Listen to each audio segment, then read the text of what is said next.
If you've ever played a team sport, think football, basketball, handball, you know it's not about who's fastest once. Right. It's about who can sprint, recover for a few seconds, and then do it again, and again, and again. Exactly. That ability, that repeated sprint ability, is what really separates the good from the great. It's the competitive edge. And coaches, they're always, looking for that next thing, that marginal gain. One of the most cutting-edge methods out there right now combines high-intensity training with altitude simulation. Right. This is repeated sprint training in hypoxia, or RSH. Yeah, RSH.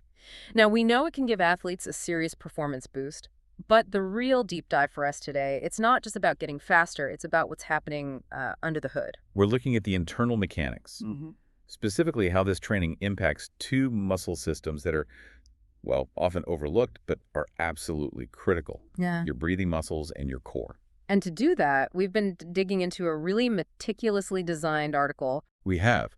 It's called Effects of 5-Week Repeated Sprint Training in Hypoxia on Global Inspiratory and Core Muscle Functions. That's a mouthful. Who are the authors? It's a team, Qingde, Jinlei, Tomas, Tong, Haifeng, Zhang, and Zhaowei. It was published in the Journal of Sports Science and Medicine back in 2024. Okay, so our mission today is really centered on one big question. We know RSH boosts performance, but does that gain come with positive changes in, say, inspiratory muscle function and core muscle function? Basically, yeah. When you push your body to the limit in thin air, are you also training your diaphragm and your abs to be more fatigue resistant? So how do they test this? Well, they took 20 male team sport players, split them into two groups. The RSH group, they did 15 sessions over 5 weeks, all-out treadmill sprints while breathing what they call moderate hypoxia. So less oxygen in the air. A lot less, only 13.5% oxygen, which looked like being at about 11,500 feet. The control group just, did their normal training. And to see what happened, both groups did a standardized test before and after, right? Correct. A 30-minute intermittent exercise protocol, or IEP. And this IEP is key. You have to understand, it mimics the brutal stop-start nature of a real game. It's walking, jogging, running. But crucially, it has 4 sets of all-out maximum effort sprints embedded in it. It's designed to just completely fatigue you in a controlled way. So what were the key variables they were measuring? 3 main things. First, their repeated sprint ability, or RSA, basically how fast and powerful they were on those sprints. Okay. Second, their breathing muscle function. They measure that with something called Pmax, which is a measure of the maximal strength of your inspiratory muscles. And third, global core muscle function. They use a time test, the sport-specific endurance plank test, or SEPT, to see how long they could hold a stable core. Okay, so sprinting, breathing strength, and core stability. Let's start with the big one, the headline finding, pure athletic performance. Did this 5-week plan actually move the needle? Oh, it didn't just move the needle, it launched it. After the 5 weeks, the RSH group's overall repeated sprint ability improved significantly. We're talking an average boost of over 6%. Wow, 6% is a massive functional change in any high-level sport. It's huge. But wait, couldn't that just be a normal training effect? The control group was training too, right? That's a fair question, and it's why the control group is so important. They saw virtually no change in these performance metrics. The RSH group, though, a remarkable 15.3% increase in their mean power output. 15%. 15.3, and a 6.2% increase in their mean velocity during those sprints. The gains were absolutely driven by the RSH protocol. So they're sprinting faster, producing way more power, logically pushing that much harder. It should feel awful, right? More effort should mean more agony. And this is where it gets really interesting. Because, yes, their internal stress went up, their post-exercise heart rate was higher, and the change in their blood lactate, the colloidal A, shot up significantly. So they were objectively pushing their bodies much, much harder. Absolutely. But, and this is the key thing, their subjective feeling of effort did not get worse. Their ratings of perceived exertion and breathlessness were statistically unchanged. Wait, hold on. They were producing 15% more power, running 6% faster for the exact same feeling of effort and shortness of breath. Exactly. Think about that. They achieved a much greater work output for the same subjective cost. That's incredible. That points to some kind of major efficiency gain, something adapted in the body to make that heavy work just feel less heavy. Precisely. And that's what forced the researchers to look beneath the hood, which brings us right to the inspiratory muscles. If they didn't feel more breathless, maybe their breathing muscles were adapting. So let's go there. The intuitive thought is that breathing hard in thin air is like resistance training for your diaphragm. You'd think RSH would just make those muscles stronger. Did it?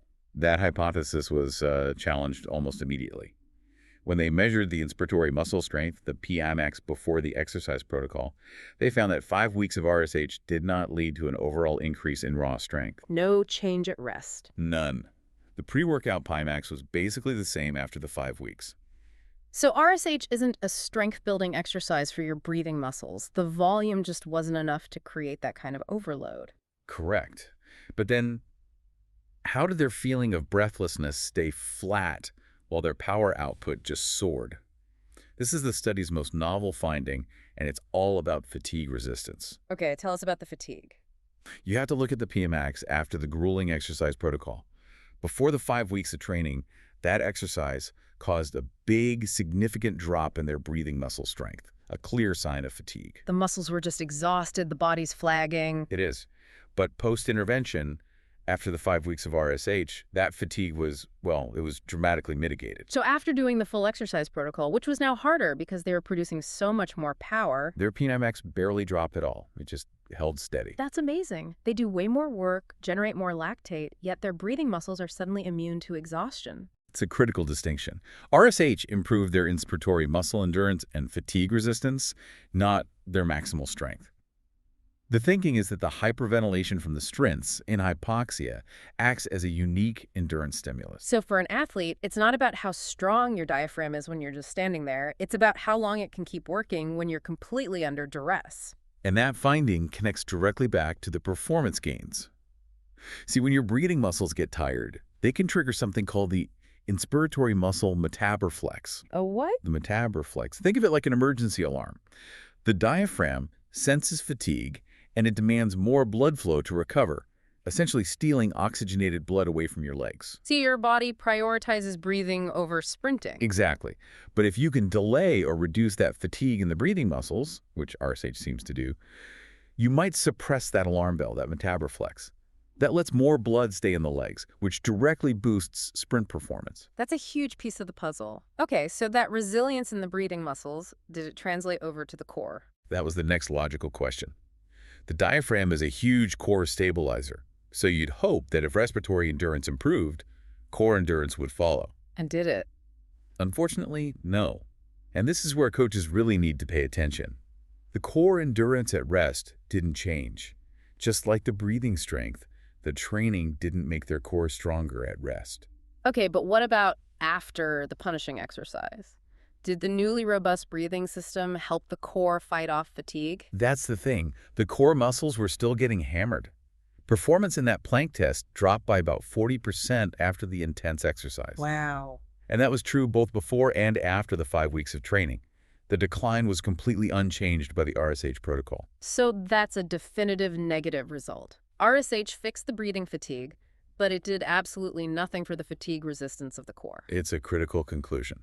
The physiological mechanisms that improve inspiratory muscle endurance seem to be totally distinct from what's needed to boost core fatigue resistance during this kind of exercise. So if your core is the foundation of a skyscraper, the RSH training upgraded the building's air conditioning system, the breathing, but the foundation itself still crumbled under the stress of repeated sprinting. That's a great way to put it. It just emphasizes that core stability during sprinting needs its own specific training. That dual role enhancement didn't happen here. Okay, let's bring it all together. We have better sprint performance, better breathing endurance, but no change in breathing strength or core endurance. How does this connect to that rise in blood lactate? You called it the lactate paradox. Right, so you have to look at the body as a full system, sort of a physiological tug of war.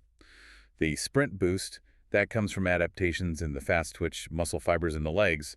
They get better at using oxygen and regenerating energy. And that process also makes more lactate. It does. They rely more on anaerobic glycolysis, so more lactate production. But on the other side of the rope, you have the respiratory muscles. Which just gained a ton of endurance. And with that, they also increase their oxidative capacity. They get better at using oxygen and, crucially, better at removing lactate from the blood to use as fuel. So lactate production is skyrocketing in the legs, but lactate removal is getting better in the breathing muscles. What was the net result? Well, because the total work output increased so much, That 15% power boost was so huge.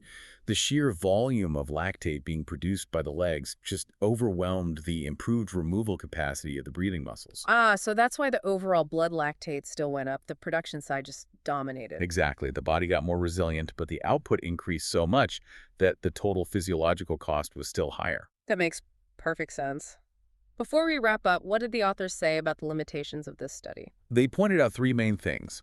First, they didn't compare the RSH group to a group doing the same sprints at sea level in Norwaxia. So we don't know for sure if it's the hypoxia or just the intense sprinting that improved the breathing endurance. Precisely. Yeah. Second, they only measured inspiratory muscle strength, the PI max. The data strongly suggests an endurance benefit, but they didn't use a specific ventilatory endurance test to confirm it directly. And the last one? The last one is the big question. How much did suppressing that metabor flex, alleviating the breathing fatigue, actually contribute to the better sprint times? We see a link, but quantifying it is the next step for research. This has been a phenomenal deep dive. So the big takeaway for you is this. 5 weeks of repeated sprint training in hypoxia is incredibly effective at boosting sprint power. And effectiveness seems to coincide with a major increase in the endurance of your breathing muscles. And we now know that this benefit does not automatically carry over to the fatigue resistance of your core muscles, which is vital information for any coach designing a training program. So here's the provocative thought to leave you with. This discovery, that RSH boosts respiratory endurance rather than strength, suggests that for high-intensity athletes, peak performance might be less about raw power and more about maintaining key physiological functions, like breathing, when you're under extreme stress. So if this breathing endurance effect is really a key mechanism, could you get similar benefits by just adding some targeted respiratory training to a regular sea-level workout? Without all the complexity of hypoxia, that is something for you to mull over. And we really encourage you to go deeper into the science yourself. Read the full study by Shi and the team in the Journal of Sports Science and Medicine. And make sure you follow our channel and turn on notifications for more deep dives just like this one. We'll see you next time.